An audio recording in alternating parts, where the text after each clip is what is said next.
মুখে নাই স্বাদ, কি রান্না করবেন ভাবছেন? তাহলে ঝটপট রেডি করে নিতে পারেন আমার এই রেসিপিটা ফলো করে। এতটাই মজার, এতটাই সুস্বাদু যে 2-1 প্লেট ভাত নিমিষেই শেষ করে নিতে পারবেন এই একটি পদে। কিভাবে বানিয়েছি এই মজার কচুরলতির রান্না দেখতে চাইলে বন্ধুরা আপনারা আমার সঙ্গে থাকুন। নমস্কার বন্ধুরা, কেমন আছেন সবাই? আশা করি সবাই ভালো আছেন, সুস্থ আছেন আর নিরাপদে আছেন।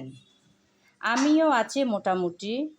প্রতিদিনের মতন আজকেও চলে আসলাম নতুন একটা রেসিপি সঙ্গে নিয়ে। আজকে বানাবো কচুরলতির রেসিপি, তাই নিলাম এখানে কিছুটা পরিমাণ কচুরলতি। দেখুন বন্ধুরা, এই কচুরলতি কিন্তু একদম চিকন চিকন, এগুলো চাষ করা হয় না। রাস্তার ধারে কিংবা পুকুর পাড়ে এমনি এমনি হয়ে থাকে। এই কচুরলতিগুলো বাড়ি থেকে পাঠিয়েছে আমার মা।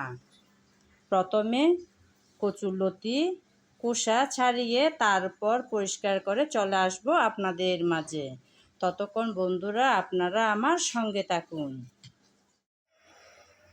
কচুরলতির খোসা ছাড়িয়ে কেটে ধুয়ে নেওয়া হয়েছে। এখন চলে যাব রান্নায়। রান্না বসানোর জন্য চুলায় একটা প্যান বসিয়ে তাতে দিলাম কিছুটা পরিমাণ তেল। তেল হালকা গরম হয়ে আসার পর দিয়ে দিলাম রসুন কুচি, তারপর পেঁয়াজ কুচি।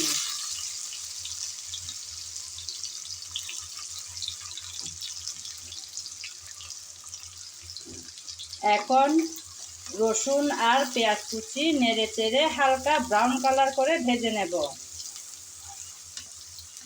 আমি রসুন কুচি করে দিলাম আজকের এই রান্নাটাতে। আপনারা চাইলে রসুনটা বেটেও ব্যবহার করতে পারেন।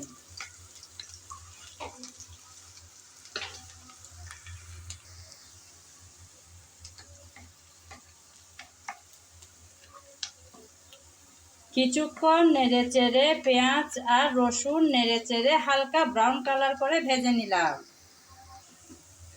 এখন দিয়ে দেব হলুদ, তারপর মরিচ। ঝালটা আপনারা আপনাদের পছন্দ মতন দেবেন, কম কিংবা বেশি। তবে কচুরলতির আজকের যে রেসিপিটা করব সেটাতে একটু মরিচের পরিমাণটা বেশি দিতে হয়, অর্থাৎ ভালো লাগে খেতে সেভাবে দিলে। তারপর দিলাম জিরা পাউডার, তারপর স্বাদ মতন লবণ। সব মশলা দেওয়ার পর একটু তেলের মধ্যে এভাবে নেড়েচেড়ে মিশিয়ে নিলাম।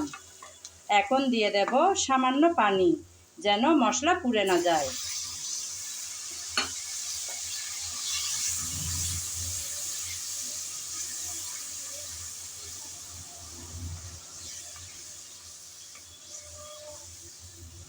কিছুটা পানি দিয়ে নেড়েচেড়ে ভালোভাবে মশলা কষিয়ে নিতে হবে, তাই আমি এখন পানিটুকু দিয়ে নেড়েচেড়ে ভালোভাবে কষিয়ে নিচ্ছি।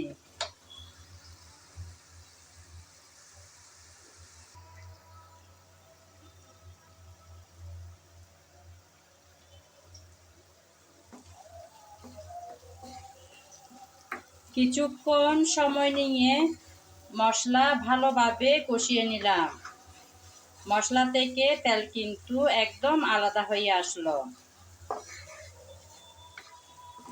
এভাবে মশলা থেকে তেল আলাদা হয়ে আসলে বুঝে নিতে হবে মশলা ভালোভাবে কষানো হয়ে গেল। আমি এখন নেড়েচেড়ে ভালোভাবে কষিয়ে নিচ্ছি, না হলে কিন্তু নিচে লেগে যাওয়ার সম্ভাবনা থাকতে পারে।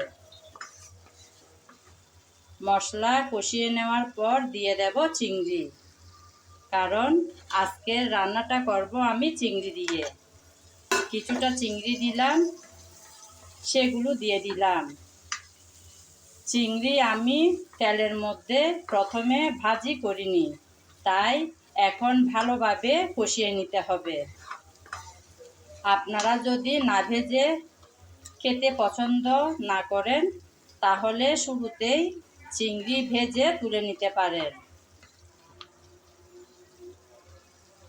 নেড়েচেড়ে মিশিয়ে নিলাম। অপেক্ষা করব যাতে চিংড়িটা ভালোভাবে কষানো হয়।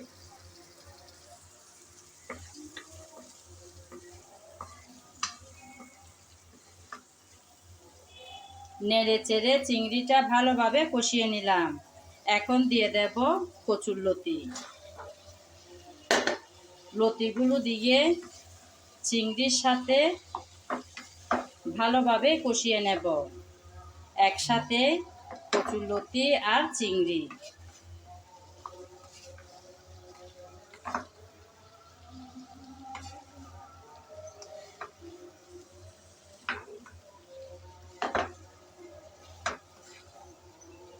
কচুরলতির কষানোটা কিন্তু ভালোভাবে করে নিতে হবে। ভালোভাবে না কষালে গলা চুলকানোর সম্ভাবনা থাকতে পারে। তাই এই কষানোর কাজটা খুব যত্ন সহকারে সময় নিয়ে নেড়েচেড়ে করতে হবে।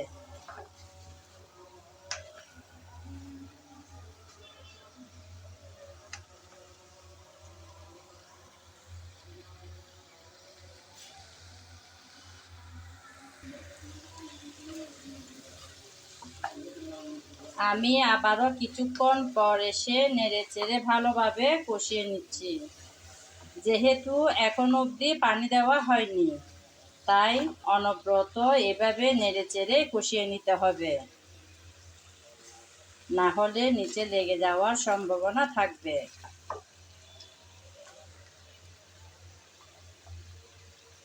সবাই তো কম বেশি কচুরলতি পছন্দ করেন, তাই রান্নাও করে থাকেন।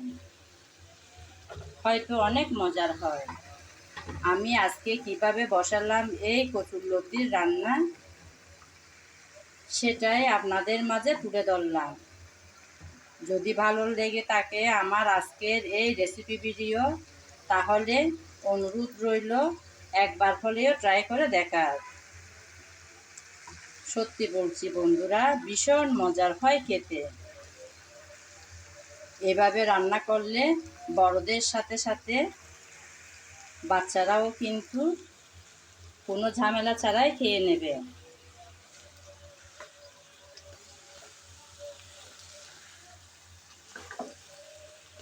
এই কষানোর কাজটা এমনভাবে করতে হবে যেন কষাতে কষাতে অনেকটাই সিদ্ধ হয়ে আসে।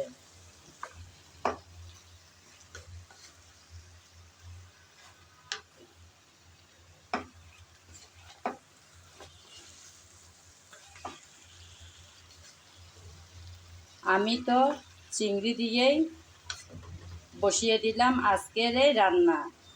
আপনারা চাইলে চিংড়ি শুটকি দিয়েও রান্না করতে পারেন, কিংবা অন্যান্য শুটকি, ছোটো মাছ কিংবা বড় মাছ দিয়েও দারুণ হয় খেতে।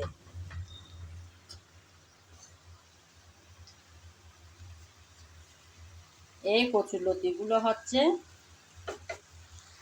গ্রামের একদম যেগুলা চাষ করা হয় না, রাস্তার ধারে পুকুর পাড়ে পাওয়া যায় সেই কচুরলতি।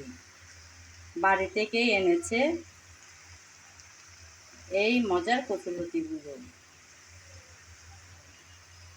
এগুলো হয় একটু চিকন চিকন টাইপের কচুরলতি। খোসা ছাড়াতে কষ্ট হলেও খেতে কিন্তু দারুণ। আমার কিন্তু কষ্ট হয়নি খোসা ছাড়াতে, কারণ আমার শাশুড়ি মাই এই কচুরলতির খোসা ছাড়িয়ে দিলেন।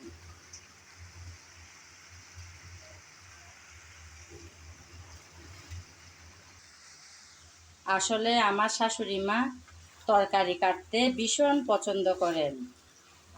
যখন রান্নার সময় হয় তখন বলে, বউ কি রান্না হবে, আমাকে দাও, আমি কেটে দেব। সব সময় দিই না, যখন আমার খুব বেশি তাড়া থাকে বা সময় লাগে বেশিক্ষণ কাটতে, সেরকম জিনিসগুলাই দেওয়া হয়। যেমন শাক, কচুরলতি, এগুলাই দিয়ে থাকি আমার শাশুড়ি মাকে কেটে দেওয়ার জন্য। আমি আবারও নেড়েচেড়ে মিশিয়ে নিলাম।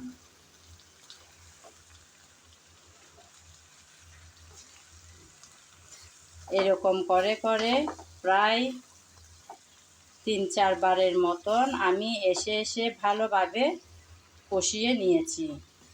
আপনারা হয়তো দেখে বুঝতে পারছেন যে অনেকটাই নরম হয়ে আসছে কচুরলতি। আগে যেভাবে শক্ত শক্ত ছিল এখন একদম হেলে পড়ে যাচ্ছে। ভালোভাবে কষিয়ে নিলাম, আর কিন্তু কষাবো না। এখন দিয়ে দেব পরিমাণ মতো পানি।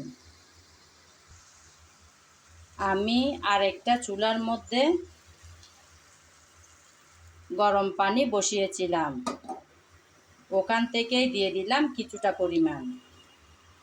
কচুরলতি যদি ঝোল করে রান্না হয় তাহলে সেই ঝোলের পানিটা অবশ্যই ফুটানো পানি দিতে হবে, না হলে কিন্তু গলা চুলকানোর সম্ভাবনা থাকতে পারে।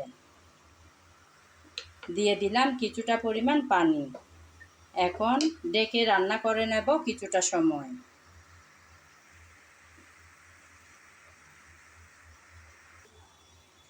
ডেকে দিলাম কিছুক্ষণের জন্য, ফিরে আসবো কিছুক্ষণ পর।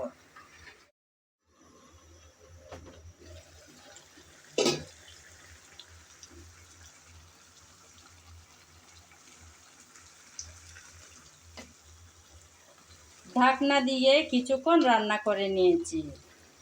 এখন কিছুক্ষণ পর আসলাম একটু নেড়েচেড়ে মিশিয়ে নেব বলে।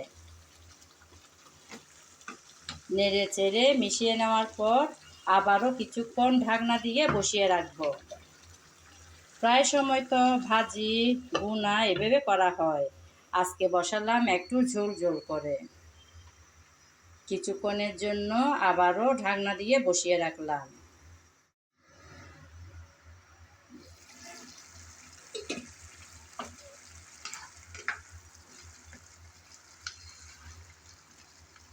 আবারও কিছুক্ষণ পর এসে ঢাকনা উল্টিয়ে নেড়েচেড়ে মিশিয়ে নিলাম। এখন কিন্তু অনেকটাই নরম হয়ে আসছে। এখন দিয়ে দেব টমেটো।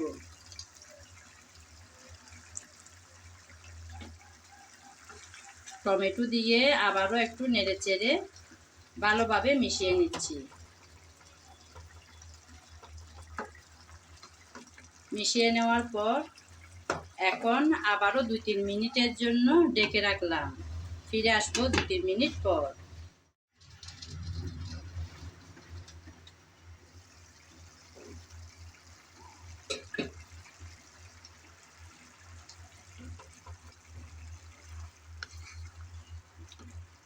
টমেটো দেওয়ার পর 2-3 মিনিটের জন্য ঢাকনা দিয়ে তারপর বসিয়ে রেখে গিয়েছিলাম।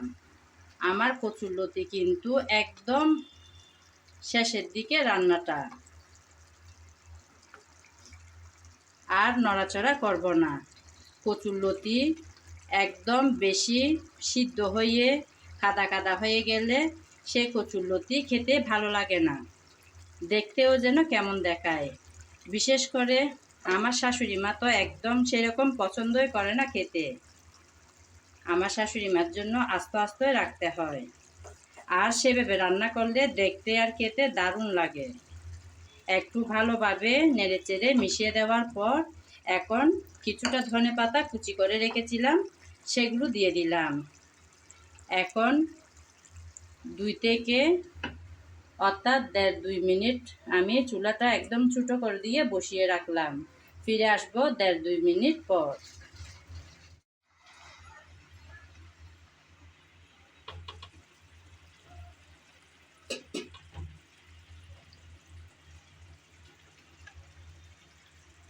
আমি প্রায় 1.5-2 মিনিট পর আসলাম, ঢাকনা উঠিয়ে দেখলাম আমার রান্না কিন্তু একদম রেডি। দেখুন বন্ধুরা, কতই না লোভনীয় একটা রেসিপি। হয়তো আপনারা বলতে পারেন কচুরলতি কী বা লোভনীয়। হ্যাঁ বন্ধুরা, নাই বা হোক মাটন, বিফ কিংবা চিকেন। মাঝে মধ্যে এরকম রান্নাটাই বেশি বেস্ট মনে হয় গরম গরম ভাতের সাথে।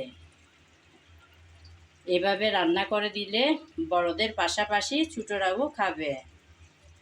একদম রেডি হয়ে গেল। এতক্ষণ যাবৎ যারা আমার সঙ্গে ছিলেন, আমার ভিডিও জুড়ে ছিলেন, তাদেরকে জানাই অসংখ্য অসংখ্য ভালোবাসা। আগামী ভিডিও দেখার আমন্ত্রণ জানিয়ে আজ এখানেই বিদায় নিলাম। সবাই ভালো থাকবেন, সুস্থ থাকবেন আর নিরাপদে থাকবেন। মাঝে মধ্যে ভাজি কিংবা ভুনা না করে এভাবে একটু গায়ে গায়ে ঝোল হলে খেতে দারুণ লাগে। তাই আমিও আজকে রান্না করলাম আর আমার বন্ধুদের মাঝে শেয়ার করলাম। সবাই ভালো থাকবেন। নমস্কার। রান্নার শেষে চুলাটা বন্ধ করে দেওয়ার পর দেখুন বন্ধুরা, ঝোলের পানি অনেকটাই টেনে আসছে। এভাবে গায়ে গায়ে একটু ঝোল থাকলে এই রান্নাটা দারুণ হয় খেতে।